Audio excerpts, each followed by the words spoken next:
نعنات بك الشكر صدقا وفاك بكر بك الشكر صدقا وفاك بكر علماء دیوبند علماء دیوبند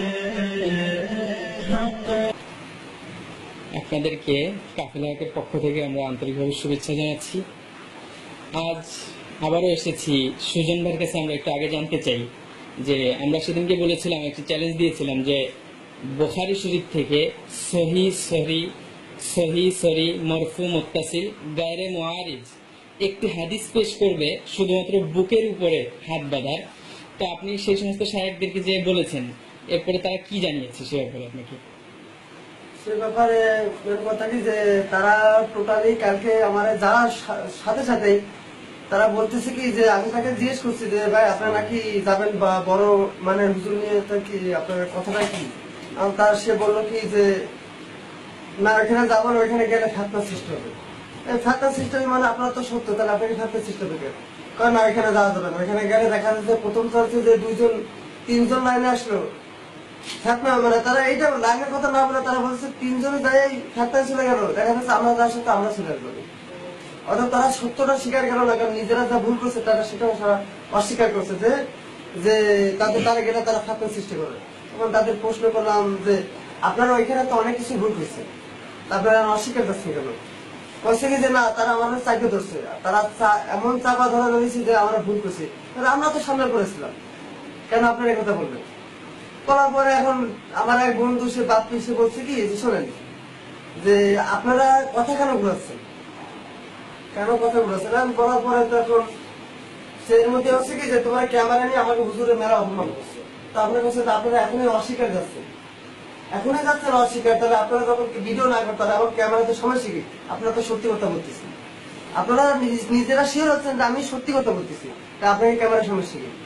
না তোমার জন্য এই ফেতনা সৃষ্টি হয়েছে, তুমি তোমার যে কি বলবো আমি বুঝতে পারতেছি, আমি কি বলবেন? আপনি কিছু বলার না, কারণ আপনার নিজেরা ঠিক মতো কথা হইতে পারবেন।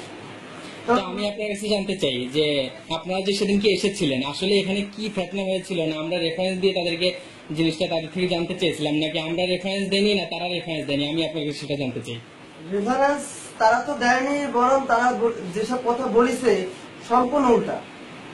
কারণ আমরা মনে করছি সে নিজের থেকে এসে আইসে বলতেছে যে সত্য জিনিসটা আমরা ধরবো, আমাদের কোনো সমস্যা নেই। তখন ধরো এই ক্যামেরার কথা বারবার আমরা বলতেছি একই কথা যে ক্যামেরা নিয়ে তোমরা এত বড় অন্যায় কাজ করছো, আমি আপনার তো সত্যি কথা বলতেছি, আপনি ক্যামেরার সমস্যা কি? তখন বাপি বলতেছে কি ধন ভাই যে আপনারা এখন কথা উঠান না, যদি তাই উঠান তাহলে তো সম্পূর্ণ ভিডিও সহ সেটা আপনারা দেখবেন। তখন বলার পরে বলতেছে কি যে না আমরা ওইখানে যাবো না, তাদের একই কথা যে আমরা ওইখানে যাবো না। তো সমস্যা কি? আপনার তো 4 নম্বর হুজুর আছে, 4 নম্বর হুজুর আছে, তো আপনার সমস্যা কি? তখন সে বলতেছে কি যে ভাই তুমি তোমার পথে যাও, মুসলমান ভাই ভাই মুসলমানকে আমার নামে কোনো বেখারাপ কথা হলো না, যে কথা আমরা কষ্ট পাই, আর মুসলমানের সাথে মুসলমান এরকম করা ঠিক না। তা এই পর্যন্ত তুমি যখন সত্য বলতেছে আমরা অসত্য বলতেছি না, সত্য বলতে যেটা আল্লাহ ভালো জানে। তা আমাদের যতটুকু জ্ঞান সেই জ্ঞানে আমরা চলবো। এখন আপনার কাছে কি মনে হচ্ছে তারা কেন আসতে চাচ্ছে না? এখন যা মনে হচ্ছে যে ওনাদের ওটা সত্যভাবে নিজেরাই নিচ্ছে, এছাড়া আর কিছু বোঝা যাচ্ছে না। ওনারা নিজেরাই বলতেছে এটা আমারটাই সঠিক। আচ্ছা, তো সেদিনকে কি তারা তাদের সঠিকের পক্ষে কোনো রেফারেন্স, কোনো দলিল, কোনো প্রামাণিকতা দিতে পেরেছিল? রেফারেন্স দিতে তো পারে না, উল্টো তারা অপব্যাখ্যা করেছে। আচ্ছা, ধন্যবাদ সুজন ভাইকে আপনি আপনার সুন্দর মন্তব্য দেওয়ার জন্য। তো এখন আপনার তাদের সাথে কথাবার্তা বলার পরে এখন আপনার কাছে কেমন লাগতেছে যে আপনি যে পথে আছেন বা আগে যে পথে ছিলেন বা মধ্যখানে যেদিকে গিয়েছিলেন, এখন আপনার কাছে কেমন মনে হচ্ছে যেখানে আছেন? এটা যে আমি একদম 100 নিজের কাছে বলতে যে আমি আসলে ভুল পথে গেছি। এখন যে আল্লাহ যে আমার অশেষ রহমত, আমি সঠিক পথে আসছি আমি বুঝতে পারিনি, যে আল্লাহ আমার রহমত করেছে বলে আজকে আমি যা আগে যাচ্ছিলাম বা আমি যে বর্তমান যেটা আছি সেটা সবচেয়ে ভালো পথে। আর তারা যেটা বলছে যে আল্লাহ যেটা একদম সম্পূর্ণ ভুল, পুরো 12 তারা সম্পূর্ণ তারা একটা হাদিসের উপর সবসময় করে কিন্তু তারপরও ঠিক মতন তারা করতেও পারে না সেই জিনিসটা যদি আপনার কাছে তারা এসে আবারও এরকম দাওয়াত দেয় তো আপনি তখন কি করবেন বা তা আপনার কি করণীয় তারা তখন? সে চান্স আমি দেবো না, কারণ তারা শুরু থেকে মিথ্যা কথা বলে, তাদের পরবর্তীতে কথা আসবে সেরকম চান্স আমি মোটেও দেবো না, তাদের কথাবার্তাই উল্টা। আচ্ছা, সুজন ভাইকে কাফেলা এক পরিবারের পক্ষ থেকে অনেক অনেক ধন্যবাদ। রুবেল ভাইয়ের কাছে, রুবেল ভাই গত শুক্রবার এসেছিলেন, কিন্তু আপনাকে আমরা হাতের কাছে না পাওয়ার কারণে আমরা আপনার কাছ থেকে শুনতে পারিনি যে আসলে আপনার এখন মানসিকভাবে আপনি কি ধরনের ইয়াতে আপনি আছেন। আমরা আপনার কাছে জানতে চাই যে গত শুক্রবার যে আপনি এসেছিলেন, এখন আপনার কি অবস্থা? এখন আল্লাহর রহমতে আমি খুবই ভালো আছি।